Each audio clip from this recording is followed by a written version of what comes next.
4º encontro virtual de escritores lusófonos na Venezuela. Este ano, o encontro é dedicado ao poeta Eugênio de Andrade, cujo centenário do nascimento começamos a comemorar a 23 de janeiro. A Embaixada de Portugal em Caracas une-se a esta efeméride que muito honra a língua e literatura portuguesas. E foi por isso mesmo que decidimos colocar Eugênio de Andrade no centro do debate deste encontro virtual. É uma justa homenagem ao poeta e é um modo de se assinalar com destaque e distinção o final das comemorações deste centenário na Venezuela. Em vida, Eugênio de Andrade viu reconhecido o seu estatuto de poeta destacado nas letras contemporâneas portuguesas. Foram-lhe outorgados diversos galardões de grande prestígio, tais como o Prémio Camões, em 2001, o Prémio da Associação Internacional de Críticos Literários, em 1986, o Prémio Dom Dinis, da Fundação Casa de Mateus, em 1988, e o Grande Prémio de Poesia da Associação Portuguesa de Escritores, em 1989. Este 4º encontro virtual de escritores lusófonos decorrerá de 26 a 30 deste mês e será transmitido pelos canais de coordenação de ensino de português na Venezuela e pelo Correio da Venezuela. Também poderá ser seguido através da página da Embaixada de Portugal em Caracas, na rede social Facebook. O evento conta com o apoio do Camões, Instituto Público, do Festival Literário Internacional de Caldas, no Brasil, conhecido como Filipossos, do Centro de Língua Portuguesa de Maracai e do Centro de Língua Portuguesa de Caracas.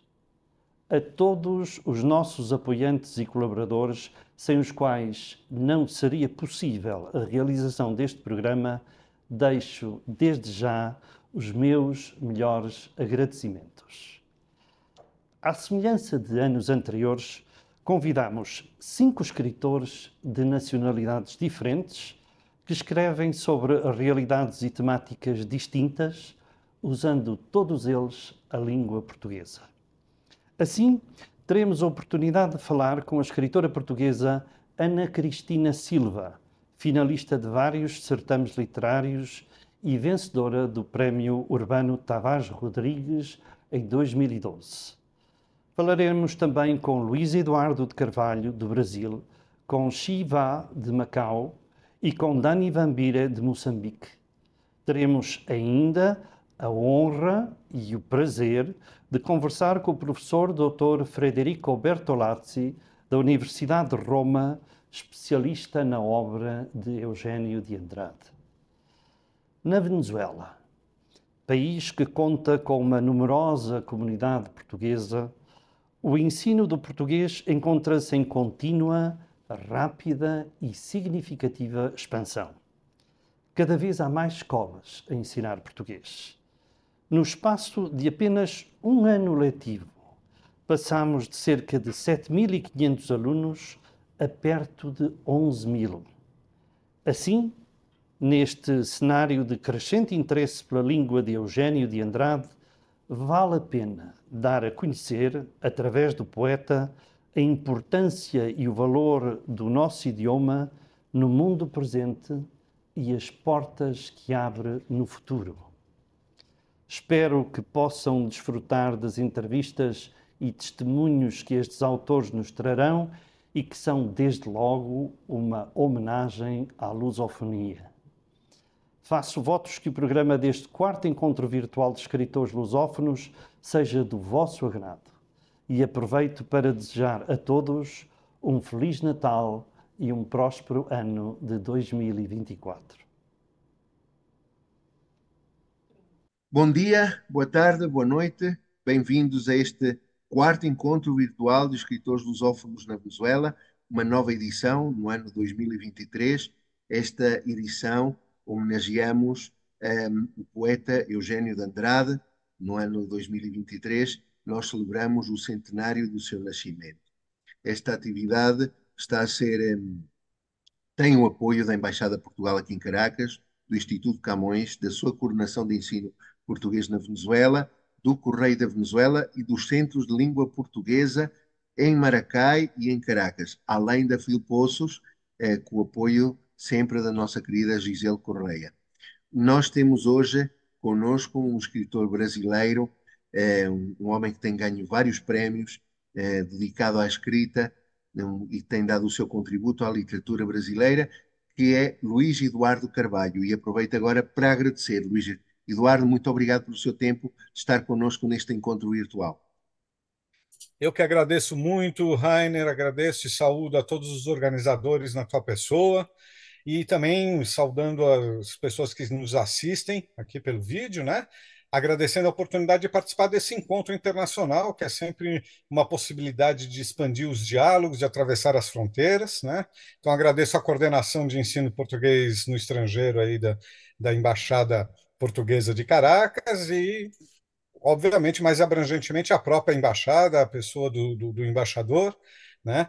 E estendo essa saudação também ao Ministério das Relações Exteriores de Portugal, ao Instituto Camões, ao Correio da Venezuela e todos aqueles que estão envolvidos na produção, divulgação e execução desse belíssimo encontro que vamos ter o prazer agora de comungar, né? E gostaria também de deixar um agradecimento especial, você já citou a nossa querida Gisele Correia, que foi quem, enfim, nos aproximou para esse contato e esta conversa. Muito obrigado, Luís. Para quem não conhece o Luís, vou falar um pouquinho sobre o Luís. Luís Eduardo Carvalho sempre atuou na interseção entre cultura, educação e política, tendo emprestado da comunicação social as ferramentas para as pontes. Estudou farmácia e bioquímica e letras na Universidade de São Paulo e formou-se em comunicação social na Escola Superior de Propaganda e Marketing. É licenciado em língua portuguesa pela Universidade 9 de Julho e fez o curso de extensão em escrita criativa.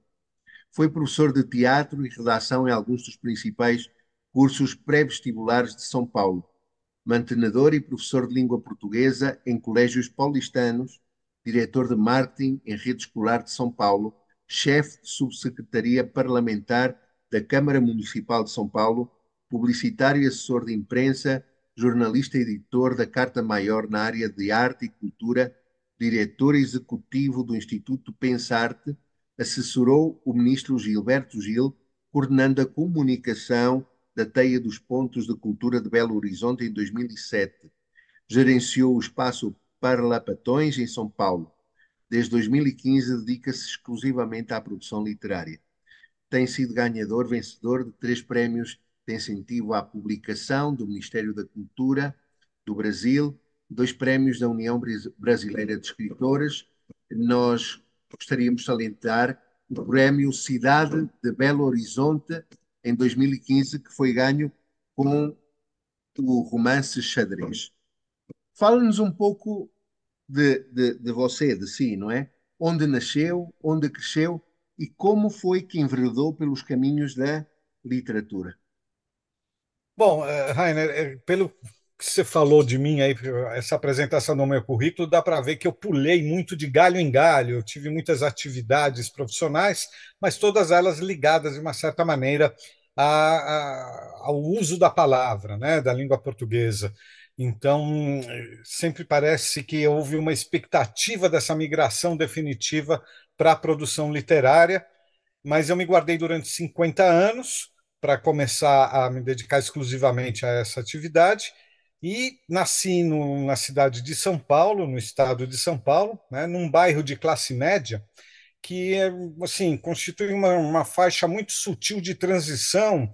Ela é quase inexistente, ela fica exprimida entre a periferia, onde vivem os mais pobres, e os bairros centrais, habitados pelas elites, né? Uma circunstância que fez de mim uma espécie de homem vesgo. Então, com um olho a espreitar cada banda, um olho a espreitar a periferia mais pobre e outro olho a espreitar esse centro mais rico, né? Sem, no entanto, eu próprio consegui me enxergar em um ou em outro, né? Não me sentia pertencente a nenhum dos dois, mas sem caber em nenhum desses dois territórios, eu acabei habitando um muro do qual eu pude observar esses dois universos que muito impactaram tanto na minha formação quanto mais tardiamente na minha produção literária, né? Embora eu não tenha caído na tentação de falar exclusivamente sobre esse contraste, a miúde ele aparece na minha obra, né? Então eu digo sempre que, embora São Paulo não tenha mar, seja uma cidade que não fica no litoral, eu habito a Gamboa, ou seja, exatamente aquela zona onde a maré oscila, ora sendo secura, ora sendo inundação, né? Convivendo com essas duas realidades e tentando entender ou uni-las dentro de um entendimento sincrético, de um entendimento que possa ampliar a visão de um para com o outro, porque há muita cegueira, né, de uma camada social para outra, principalmente numa cidade como São Paulo, né? E, Luís, o que há na literatura que sempre o tem, que o atrai, que sempre o tem atraído? Ah, Raine, como diria o Fernando Pessoa, há tanto que não pode haver tanto, não é? Na fruição da literatura, como leitor, eu encontro, ao cabo de poucas horas de leitura, muitos mundos, muitas pessoas, fatos que não caberiam numa vida vivida no mundo do cotidiano, não é? Então, assim, pela literatura, eu posso vivenciar muitas vidas, muitas ideias, muitas experiências que me libertam da pequenez e das limitações do meu tempo, do meu espaço, da minha própria existência individual, né? A literatura me amplia, ela serve para conversarmos também conosco mesmo, né? Em outras situações, em épocas diferentes, em outros lugares, né? Então, nesse sentido, de leitor, já há essa perspectiva de uma grande ampliação. Agora, fazer literatura, escrever versos, escrever histórias, né, num mundo em que as mensagens são muito instantâneas e descartáveis, é primeiramente um largo gesto, digamos, de comunicação, né, que é muito mais extenso e muito mais durável do que os demais gestos na nossa sociedade. Então, acho que a literatura tem uma permanência e uma extensão maior do que as demais formas de comunicação, como o próprio jornalismo, onde eu atuei durante muitos anos, ou na própria sala de aula, em que muitas vezes aqueles ensinamentos que ministramos aos nossos alunos se tornam efêmeros em pouco tempo, né? Então, um dos fascínios de fazer literatura é poder imaginar outros passados, ter saudades de futuros indeterminados, né? E por ela me colocar em contato com o outro, com o leitor, né? Ter algo a dizer, e esse algo é sempre acerca dos demônios que me habitam, sabe? Eles podem aparecer fantasiados de sonhos ou de desilusões, pouco importa, né? Daquilo que ainda há a ser conquistado ou aquilo que se perdeu em termos da frustração de conquistas, mas são sempre a constatação de algo que eu vi, de algo que eu julgo que precisa ser compartilhado, que precisa ser dividido, que precisa ser transformado em diálogo, né? Ou se algo que eu ainda não vi, pelo menos são coisas que eu anseio ver um dia para que eu possa compartilhar, né? E quando eu não consigo ver, cabe à imaginação inventar esses mundos para que eu possa compartilhar esses sentimentos, esses pensamentos, né? Disse um poeta brasileiro, Vinícius de Moraes, que a vida é a arte do encontro. E eu creio que a arte, em geral, e nela a literatura especificamente, é um convite para esse encontro que a vida é, né? Eu gosto muito de escrever aforismos, tem um livro já publicado de aforismos e um outro no Prelo, e ali eu tenho várias frases sobre a literatura, e vou destacar duas aqui. Uma que diz que a literatura é o mais valioso mapa para quem já ia mesmo viver perdido. E outra que eu falo é que a literatura é o caminho mais distante para nos mantermos próximos da realidade, né? Então, acredito muito nessas duas coisas. A literatura como caminho, como placas de sinalização para um entendimento maior da nossa existência efêmera, e também a literatura como um longo caminho sem fim, mas que nos leva a visões que não teríamos somente em função da observação da vida real, né? Luís, Vamos começar pela poesia. Você publicou em 2015 Retalhos de Sampa, que inclui uma espécie de dois livros, Centro de Mim e Noite de Pompeia. Como tem sido a sua incursão pelo mundo da poesia? A poesia, para mim, é muito mais um exercício de domínio de linguagem do que propriamente alguma coisa que manifesta o melhor da minha literatura. Eu gosto muito de trabalhar em todos os gêneros, mas, notadamente, tem um desempenho melhor na prosa, seja na crônica, no conto, na novela, no romance e até mesmo na dramaturgia. Tem 3 livros de dramaturgia publicados, né? E a poesia, para mim, é um desafio que é exatamente o desafio de me tornar um pouco mais sintético, um pouco mais conciso e trabalhar a linguagem em outra instância que não a da narrativa, né? Esse livro foi o segundo, o primeiro foi um livro de estreia, hoje eu não publicaria, mas eu acho importante é, ter feito isso, ter publicado. Foi um livro chamado O Teatro Delirante, que eram poemas eróticos e líricos, né? Que tem uns poemas mais bem encorpados, digamos assim, que dividem alguns a preocupação formal da poesia. Então, nós vamos ter lá sonetos, vamos ter poesia concreta, então poesias com preocupação formal, e outras não, com versos livres. E é um livro pluritemático, muitos temas, né? E dividido realmente em 2 títulos. Um deles chamado Centros de Mim, que corresponde ao ano de 2014, em que eu morei no centro da cidade de São Paulo, num lugar muito boêmio, muito ligado à boemia. Foi quando eu trabalhei num dos teatros bastante frequentados aqui de São Paulo e tive contato, portanto, com uma diversidade muito grande de pessoas e desses contatos, então, muitos estímulos para a criação poética que culminaram com a criação desses centros de mim. E aí eu juntei uma pequena seleta de versos feitos em período anterior, quando eu morava no bairro da Pompeia, e aí esse segundo título, dentro do Retalhos de Sampa, é As Últimas Noites de Pompeia, né?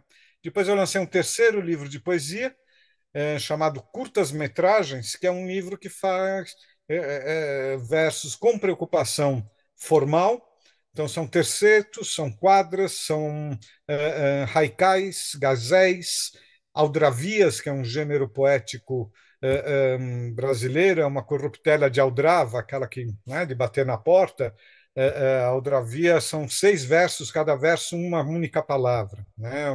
Um gênero que está muito em voga aqui no Brasil ultimamente. Então, eu fiz esse curtas-metragens exatamente para constituir poemas de pequeno tamanho e todos eles com preocupação formal e também pluritemáticos, né? Não tem uma temática única, eles passam por diversos estímulos, né? Então, essa é a minha produção literária. Eu tenho mais um no Prelo, que sai agora em abril ou maio, que é o Multiversos, né? Também multitemático e totalmente com versos livres. Ora rimados, ora não, mas sem preocupação formal mais pontual, né? Sim. Então, minha Você, produção literária é muito mais um exercício do que um resultado. sim. Você faz poesia, é admirador de poetas? Tem algum poeta em língua portuguesa que admira, que aprecia a sua obra? A minha primeira paixão, desde os 16 anos, é Fernando Pessoa. Eu, quando lecionava nos cursos pré-vestibulares, eu fazia um espetáculo em que eu declamava mais de 2.000 versos de Fernando Pessoa decorado. O espetáculo se chamava Tabacaria, e eu declamava então versos dele em grande profusão, em grande quantidade, né, até montar a cena para no final concluir, coroar com a declamação da tabacaria, e aí com um estudo, inclusive, da prosódia lusitana, do sotaque português, que era o único poema que era declamado com essa ousadia de um brasileiro emular o Em vosso sotaque, português. que é tão lindo, que é tão sonoro e tão musical para nós brasileiros, né? Sim. Então, Fernando Pessoa sempre foi, para mim, o grande. Há outros tantos, né? Antero de Quental foi um que eu li a obra completa. Enfim, Tem alguns poetas contemporâneos que eu tenho acompanhado, mas nenhum deles, para mim, superou o Fernando Pessoa na produção literária, de- não de língua portuguesa, mas de Portugal, né? Na língua Exatamente. portuguesa, eu acrescento alguns brasileiros, como o Carlos Drummond de Andrade, o Paulo Leminski, Cecília Meirelles. Eu até brinco que o meu mapa astral é assim: eu nasci, o meu signo é Leminski, com ascendente em Drummond e a Lua em Sicília, né? Então, são os três poetas brasileiros que eu mais gosto e que eu tive também o prazer de ler e reler a obra completa, né? Há outros tantos, Eurídice Fontella, que é uma grande poeta não tão divulgada, ela não faz parte assim do, digamos, do mainstream da literatura brasileira, mas é uma grande poeta e poderia ficar aqui citando nomes até perdermos a hora ali. Claro. Falando agora nos seus romances, não é? E no género do romance, poderíamos dizer que há um subgénero que é o romance histórico, não é? E dentro do romance histórico, foi publicado, um dos seus livros se chama 66 Elos. É um romance histórico que trata o tema da escravatura, que é um tema muito abordado, não sei se muito, mas é abordado pela literatura brasileira e é um tema muito importante dentro da história do Brasil, não é? Porquê é que decidiste tratar este tema? Na verdade, esse livro é muito emblemático na minha carreira por muitos motivos. Quando eu estava nesse processo de partir para a produção literária como um ofício em exclusividade, eu me deparei com um edital público aqui do Brasil, ligado ao Ministério da Cultura, da Fundação Cultural Palmares, que é uma fundação que aqui nós temos, ligada à valorização da cultura afrodescendente no Brasil, né? E esse edital, então, contemplaria romances sobre afrodescendência. E eu tinha ali 20, 30 dias para me inscrever, caso eu quisesse participar. Eu achei um desafio muito grande escrever um romance em 20 ou 30 dias. Porém, eu já tinha muita pesquisa feita em relação a alguns assuntos que eu consegui unir com muita felicidade nesse romance 66 Elos, que mais do que a questão da escravatura, trata de um viés específico dessa questão, que é a própria diáspora africana, né? Então, esse romance trata da história de dois irmãos que, nascidos em Angola, são escravizados e trazidos ao Brasil. Um deles vendido aqui no Cais do Valongo, no Rio de Janeiro, torna-se escravo e vai para Minas Gerais, onde ele vai trabalhar nas minas de ouro ali no final do século XIX, na segunda metade do século XIX, durante o ciclo do ouro no Brasil. O outro irmão é vendido para um navio pirata e vai para o Haiti. Aí as descendências, as histórias desses dois irmãos e as suas respectivas descendências contam todo o trajeto da história dos negros no Haiti, que é notadamente a primeira nação negra independente fora da África, e no Brasil, que é a última a libertar os seus escravizados, não é? Então, trata desse contraste histórico dessas duas nações, contando independentemente cada uma das duas em duas narrativas paralelas e mais duas narrativas paralelas, desde o princípio do livro, narram a história de um brasileiro em 2010 que faz parte das Forças Armadas e está servindo no Haiti, junto às forças da ONU, por causa do grande terremoto que dizimou ali Porto Príncipe. Teve uma força-tarefa muito grande de brasileiros ali. E de uma haitiana que quer sair do Haiti de qualquer maneira. Então, esses dois se encontram em 2010 e eles representam exatamente a ponta final daquelas duas descendências que eu venho narrando desde 1850, né? Então, todos os elos da história se reconstituem numa única corrente histórica que dá um senso de continuidade que, a princípio, parecia fragmentada, como a princípio parece, por falta, às vezes, de dados históricos e de uma tradição de, de, de documentação e tudo mais, a própria história dos negros nesses dois países, mas que, se observadas sob a perspectiva de um contínuo processo, elas ganham um sentido muito maior, né? Então, 66 Elos traz esse curativo, digamos, para a grande mácula que foi a diáspora africana proporcionada pelo processo de escravização, né? E esse livro acabou, então, ganhando esse edital do Ministério da Cultura, da Fundação Palmares. Ele foi publicado com 6.000 exemplares, né? E nós viajamos diversas capitais do Brasil. A intenção era viajarmos todas, mas houve aquele interdito do governo da Dilma Rousseff, né? Que alguns chamam de golpe, mas, enfim, naquela interdição mudou a direção da Fundação Palmares, eles cancelaram o restante do programa, mas chegamos a viajar muito, a conversar muito com as comunidades quilombolas, né, que são aquelas remanescentes de quilombos, dos centros históricos de resistência da cultura negra. Enfim, fizemos uma grande perambulação pelo Brasil, fomos 5 romancistas premiados, né? E cada um de nós, então, teve essa oportunidade. E com o dinheiro desse prêmio, eu falei, puxa, eu consigo passar os próximos meses me dedicando exclusivamente à literatura. E aí eu falei, vou ver até onde eu vou. Nesse processo, ganhei um outro prêmio, daí ganhei outro, os prêmios foram se encadeando. Eu apertei um pouco o cinto, diminuí um pouco o meu padrão, né, o padrão econômico com que eu me sustento, e tenho conseguido me manter, então, por meio desses livros e de algumas vendas também, alguma coisinha ajuda a complementar a minha renda, né? Mas, basicamente, vivo em função desses prêmios. E o primeiro grande prêmio foi exatamente esse, do romance 66 Elos. Então, para mim, é um livro que é muito, muito, muito, muito importante, muito emblemático na minha carreira, né? Sim. E há outro que também ganhou um prémio, que é o livro Xadrez, um romance muito curioso, porque é um romance epistolar, não é?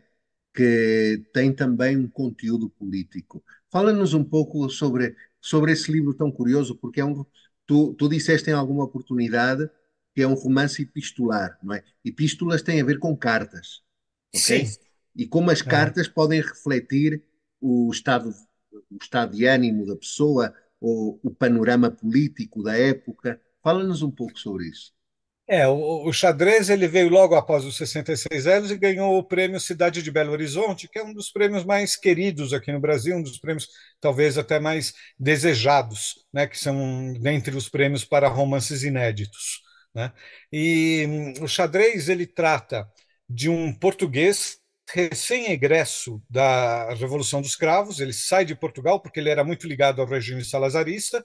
Ele trabalhava com vinhos e fornecia vinho para o palácio e para o governo português, né? Então, com a Revolução dos Cravos, ele vem embora então para o Brasil, chega no Brasil durante a epidemia da meningite, perde a esposa e a filha, e ele cai adoentado e fica de cama. Então começa o livro, este português adoentado de cama, enviando uma carta a um brasileiro que está preso em Fortaleza por ter matado a esposa e o ex-sócio dele, porque flagrou os dois num romance, então matou os dois. Então já começa com essa coisa de um crime de feminicídio em plena década de 70, e o português então convida esse brasileiro para jogarem uma partida de xadrez. Como um está em São Paulo, outro está em Fortaleza, praticamente os dois extremos desse país continental, né? A única opção que eles tinham era a troca de cartas, uma vez que ainda não existia internet, nem os meios de comunicação modernos. Então eles começam a trocar cartas quinzenais, e durante o período de 78 até 82, que corresponde ao período da redemocratização do Brasil depois da ditadura militar, eles trocam a correspondência a fim de fazer essa partida. E, à medida em que a correspondência vai e vem, ela leva notícias também da pauta diária. Então, eles fazem comentários, observações e análises a respeito do movimento político que está acontecendo de reabertura.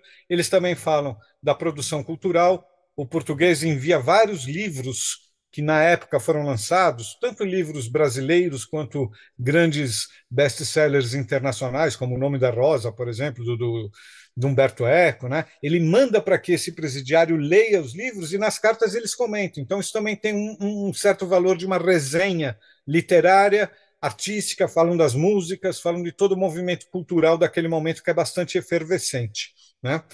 E se desenvolve entre os dois, surpreendentemente, um enredo que o leitor só percebe na última jogada, lá no checkmate, né? Então tem um subtexto que realmente fica oculto até o final do romance, né?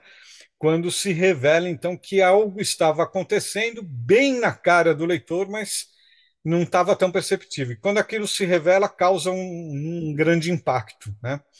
E a relação que se estabelece entre os dois é muito bonita, porque começa na pura formalidade da propositura de um jogo de xadrez e termina às raias de um afeto de pai e filho ali, né?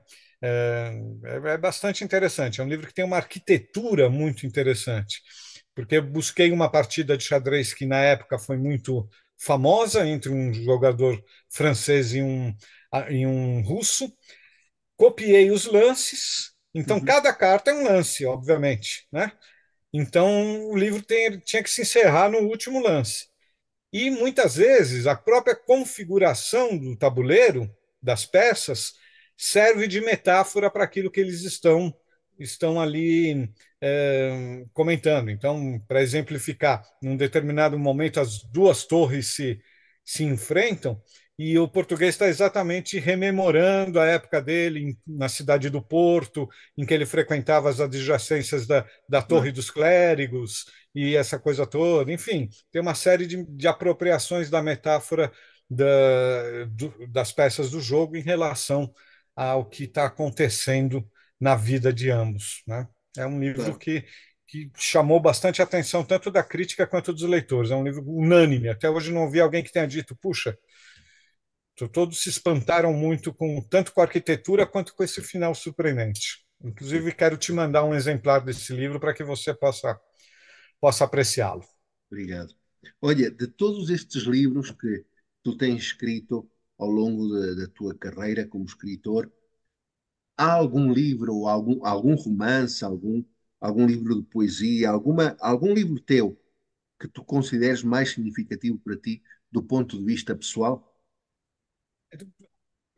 Três aspectos diferentes são três as obras. Do 66 anos já falei, porque esse é aquele marco inaugural.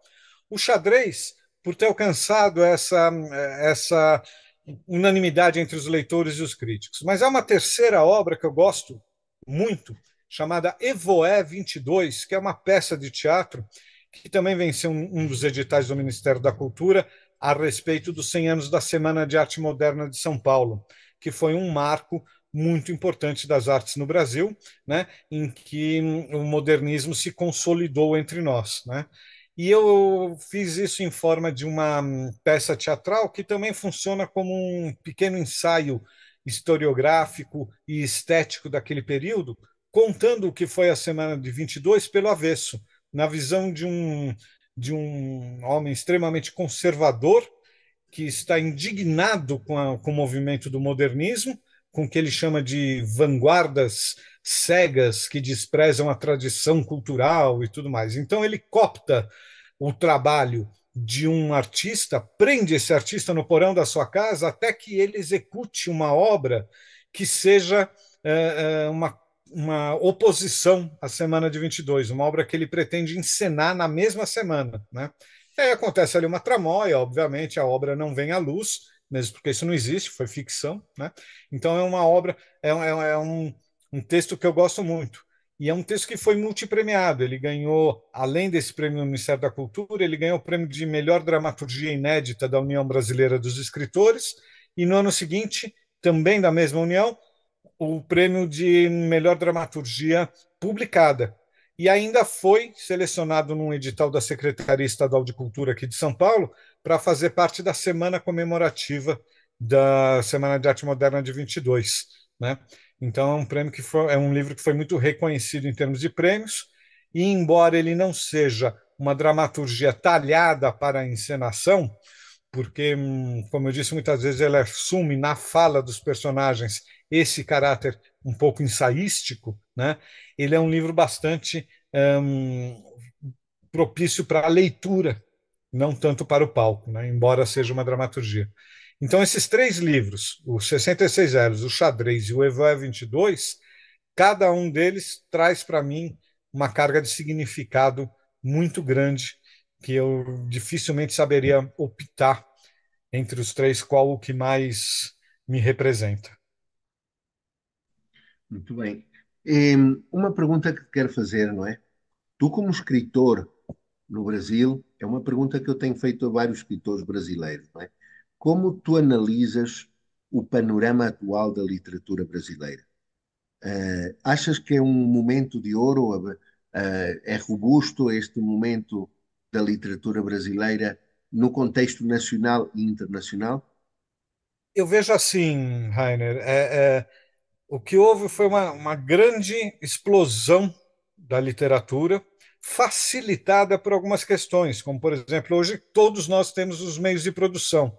Então, todos nós somos capazes de debruçar sobre um teclado, todo mundo tem um computador em casa, todo mundo consegue, de uma certa maneira, publicar isso, ou em redes sociais, ou em plataformas específicas para livros virtuais e tudo mais, né? Então ficou muito mais acessível e as pessoas têm se lançado mais à aventura de escrever, né? Então, assim, se é uma época de ouro, eu não sei. Eu acho que é uma época de mineração. Há ouro em tudo, mas há uma grande parte que não é ouro, né? Uhum. E hoje em dia está muito diante dessa profusão muito grande de criadores e de novos escritores, a gente tem enfrentado até uma certa dificuldade de separar um pouco o joio do trigo, de separar o ouro do rebotalho, né? Porque a gente vê até entre os nomes que estão conseguindo projeção e às vezes projeção internacional, uma literatura que é muito mais voltada à literatura de entretenimento ou à literatura de fácil consumo, Consumo. digamos assim, né? Uhum. E há alguns outros, obviamente, preocupados com a produção literária, que mantém um diálogo com toda a tradição e que busca inovações e que busca estar baseada nos cânones da literatura como uma arte que tem uma história em si, né? Mas o que se vê é muita gente fazendo é, vanguardas e reinventando a roda de coisas que já estão até batidas. Então, hoje a gente vê pessoas, não, fulano de tal escreveu um livro ali que é todo em fluxo de consciência e é uma prosa poética, então é completamente inovador. Não tem nada de inovador nisso. Né? Uhum. Vários autores, inclusive alguns brasileiros em excelência, como Graciliano Ramos, são reconhecidos exatamente por trabalharem com fluxo de consciência. Outros já fizeram literatura em prosa poética com grande excelência, como Guimarães Rosa. Então, tem muita gente reinventando essas histórias e achando que está inovando, que está rompendo com os padrões e tudo mais, né? Então, está acontecendo um momento de muita experimentação e de muita profusão. Disso há de resultar, depois de aplicados os devidos filtros, muita coisa de qualidade que deverá permanecer, sim. E aí talvez se fale desses primeiros anos do século XXI como uma época de muita produção e de alguma qualidade, né? Sim. No ano passado celebrou-se, Luís, os 100 anos de Clarice Lispector, ok? Que opinião tens desse grande nome da literatura brasileira? Clarice Lispector é uma das maiores prosadoras do Brasil.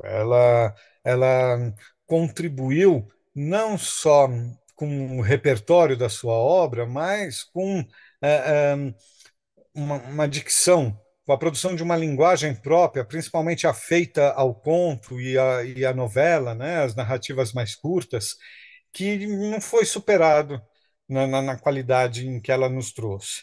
Nós temos grandes nomes na crônica, por exemplo, um Rubem Braga, no romance temos grandes romancistas, mas na categoria conto e novelas, as narrativas mais breves, ela é um nome de maior contundência, né? Eu acho que a Clarice é mais do que uma referência, ela é uma escola de literatura aqui para nós que vivemos do ofício, né? Eu vivo recorrendo aos textos dela para aprender com ela aquela economia, aquela precisão na colocação, da construção dos temas, na configuração das imagens literárias que ela é capaz de fazer, sem sem exageros, sem nada que sobre, sem nada que não esteja ali com uma função muito precisa e muito adequada àquilo que ela pretende narrar, né? Eu acho que essa é a grande lição que ela deixou para a gente, né? Muito bem. Eh, Vi que no teu currículo que tu tens formação como professor de língua portuguesa. Como vês tu a importância que a língua portuguesa tem vindo a adquirir nos últimos anos? Eu não diria, eu diria não somente em contextos regionais, como na América do Sul, com a presença do Brasil, mas a nível mundial. Como tu vês a lusofonia a nível mundial? Achas que a É, lusofonia se projeta hoje em dia realmente em todo o mundo? eu me espantei quando saiu o ranking de 2023 das línguas mais faladas e o português ascendeu ao quinto ou sexto lugar, tá ali, né? Empatada com a língua lá dos indianos, enfim, está perdendo o quê? Para o chinês, para o espanhol, para algumas línguas que contam com ou muitos países ou países com uma população muitíssimo grande. Mas passou o russo, passou o bengalês e outras línguas, né? Isso me espantou muito e me trouxe muita felicidade, porque, obviamente, eu me expressando em português, quanto mais ela, ela tiver difundida, para mim, como autor, muito melhor. Mas eu vejo até uma questão, outro dia mesmo estava comentando com um colega, que o velho sonho do sebastianismo, de que Portugal, de alguma maneira, volte à centralidade do cenário mundial, como teve na época das navegações, como teve no período de ouro da nação, pode vir a se concretizar, enfim, pela língua, porque a língua é o veículo da tradição cultural. Então, quanto mais ela se disseminar, mais a nossa cultura estará sendo disseminada também, né? Independente da nacionalidade, se portuguesa, brasileira, angolana, moçambicana, mas enfim, as nossas tradições culturais todas, que hoje são várias e são já bastante mescladas, nesse mundo globalizado em que a linguagem, em que a informação, melhor dizendo, é uma principal commodity, né, é o principal elemento de valor, se essa informação for transmitida em língua portuguesa, obviamente ela vai trazer consigo o legado da tradição cultural portuguesa lusitana, portuguesa brasileira, portuguesa africana e asiática, enfim, onde quer que ela tenha se desenvolvido.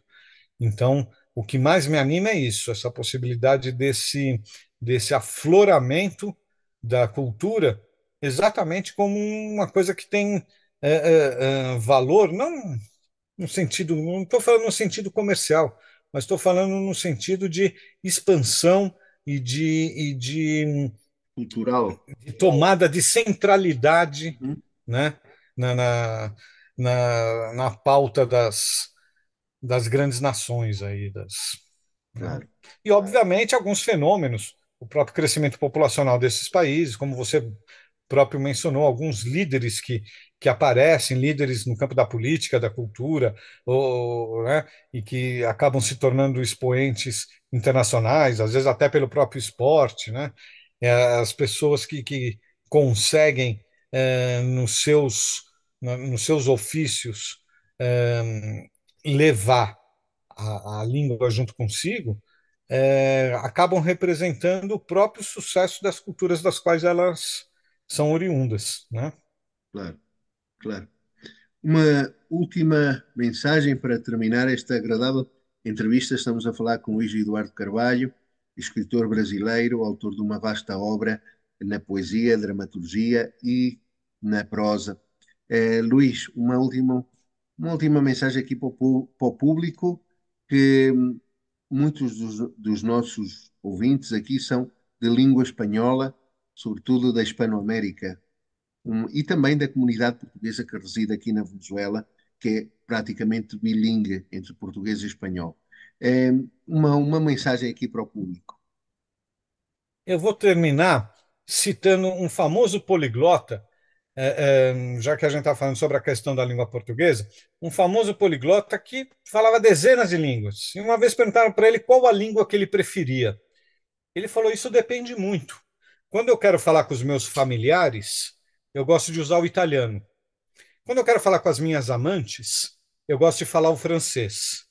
Quando eu quero falar com os meus soldados, geralmente eu uso o alemão. Quando eu me dirijo aos meus cavalos, com frequência eu faço em inglês. Quando eu quero falar com os amigos, eu falo em espanhol. Mas quando eu quero falar com Deus, eu falo em português. Hum, muito bem. Então, fica essa mensagem de que o português talvez seja a língua que tenha a maior amplitude de capacidade de comunicação, uma das línguas mais ricas que, que o homem soube desenvolver dentro dessa corrente babélica que vem desde Desde os a antiguidade. primórdios. Sim. E gostaria muito de agradecer mais uma vez a você, Rainer, a todas as pessoas envolvidas com a propositura e organização desse encontro maravilhoso, né? E dizer que esse tipo de atividade é o que realmente permite-nos o contato, o diálogo, que é, enfim, para isso que nós produzimos a nossa arte, para estarmos próximos, para comungarmos e para expandirmos os nossos horizontes sempre. Muito obrigado. Obrigado a todo o público também por estar conosco.